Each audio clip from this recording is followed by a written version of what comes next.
देखिए, दुनिया जान रही है कि पाकिस्तान के सेना प्रमुख जनरल आसिम मुनीर ने 16 अप्रैल की वो तारीख थी जब ऐसा जहर उगला जिसकी वजह से कहीं ना कहीं मंसूबे तो तभी पाकिस्तान के साफ हो गए थे कि पाकिस्तान की नीयत में खराबी है और पाकिस्तान फिर से कोई साजिश, कोई चालबाजी करने जा रहा है। और फिर 22 अप्रैल की वो तारीख आई जब पहलगाम में हमने देखा किस तरीके से आतंकवादियों ने चुन चुनकर धर्म के आधार पर हिंदुओं को टारगेट किया।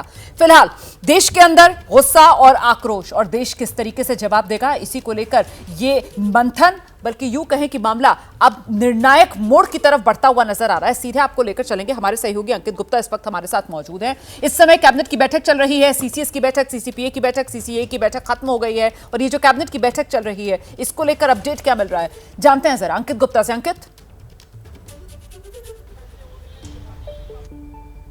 की बैठक क्यों महत्वपूर्ण है? वो महत्वपूर्ण है क्योंकि जो पिछले बुधवार को जो पहलगाम में हमला हुआ था उसके अगले दिन सीसीएस की बैठक तो हुई थी जिसमें कई सारे फैसले लिए गए हैं, जिसमें जो सिंधु नदी को जो इंडस वाटर ट्रीटी थी उसको लेकर के जो फैसला था उसको जो स्थगित किया गया है। तमाम और उसके बारे में कैबिनेट के सदस्य हैं उनको आधिकारिक और औपचारिक तौर पर जानकारी इस कैबिनेट की बैठक में दी जाएगी, क्योंकि कैबिनेट की बैठक अभी तक नहीं हुई थी पहलगाम हमले के बाद में। लेकिन उसके साथ ही में तमाम और फैसले लिए गए हैं पिछले एक हफ्ते के दौरान, तो उसको लेकर भी जो कैबिनेट के तमाम सदस्य हैं उनको जो है जानकारी दी जाएगी। लेकिन रोमाना, अगर हमारे पास में वक्त है तो एक जानकारी और साझा करना चाहूंगा, वो है सीसीए बैठक को लेकर के। तो सीसीईए की बैठक क्यों महत्वपूर्ण है वो भी बता देते हैं दर्शकों को। देखिए, अभी सीसीएस की बैठक में 5 वरिष्ठ मंत्री होते हैं प्रधानमंत्री को जोड़ करके, लेकिन जब सीसीईए की बैठक होती है तो उसमें मिनिस्टर ऑफ रोड ट्रांसपोर्ट भी शामिल हो जाते हैं, मिनिस्टर ऑफ एग्रीकल्चर भी शामिल हो जाते हैं,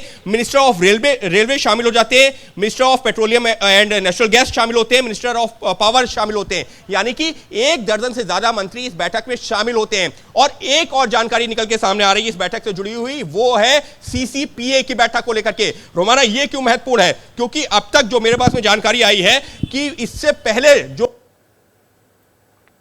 कुछ दिक्कत आ रही है, कनेक्शन फिर से हमारा संपर्क सही से हो नहीं पा रहा है। बहुत शुक्रिया फिलहाल अंकित गुप्ता इस तमाम जानकारी के लिए। कुल मिलाकर मुझे लगता है यहां पर दर्शकों को यह याद करना चाहिए कि इससे पहले जब पहलगाम में हमला हुआ और पहली सीसीएस की बैठक हुई, उस सीसीएस के बाद भारत की तरफ से पाकिस्तान पर कई स्ट्राइक किए गए, जिसमें सबसे महत्वपूर्ण वो वाटर स्ट्राइक, जो सिंधु जल समझौता सस्पेंड करने का फैसला भारत की तरफ से लिया गया, डिजिटल स्ट्राइक और डिप्लोमेटिक स्ट्राइक के भी फैसले इसी सीसीएस की बैठक के बाद लिए गए थे। और अब आज पहलगाम आतंकवादी हमले के बाद ये दूसरी सीसीएस की बैठक जो हो रही है, इसीलिए आज का दिन बेहद महत्वपूर्ण है।